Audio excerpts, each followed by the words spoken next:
పక్కనే ఇద్దరు అన్నతమ్ములు టీవీ చూస్తుంటారు.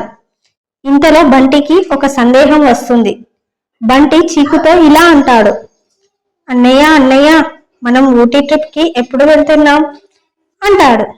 అప్పుడు చీకు, ఎల్లుండి వెళ్తున్నాం అంటాడు. ఏ రోజు వెళ్తున్నామో చెప్పు అంటాడు బంటి. చీకు, ఎల్లుండి వెళ్తున్నాం అంటాడు. అది కాదు, మనం ఏ రోజు వెళ్తున్నామో సరిగ్గా చెప్పు అంటాడు బంటి. ఏహే, చెప్తే అర్థం కావట్లేదా? ఎల్లుండి వెళ్తున్నాం అంటాడు చీకు.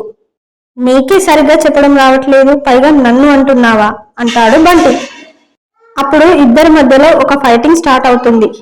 దూరం నుండి ఇదంతా గమనిస్తున్న వాళ్ళ అమ్మ దగ్గరికి వచ్చి ఇలా అంటుంది, అబ్బబ్బా, మళ్ళీ మొదలు పెట్టారా? ఫస్ట్ కొట్టుకోవడం ఆపండి. నేను అంతా చూస్తున్నాను. ఎల్లుండి అంటే ఈ రోజు సోమవారం కాబట్టి ఎల్లుండి బుధవారం రోజు మనం ట్రిప్కి వెళ్తున్నాం అంటుంది. అప్పుడు చీకు తన మనసులో ఇలా అనుకుంటాడు, ఇంత చిన్న విషయానికి ఇంత పెద్ద ఇష్యూ చేశామా అనుకుంటూ అందరూ నవ్వుకుంటారు. ఫ్రెండ్స్, మీకు మరిన్ని కథలు కావాలంటే చిన్నారి కథలు ఛానల్ని లైక్ చేసి సబ్స్క్రైబ్ చేయండి. Subscribe for more stories. Please like and share.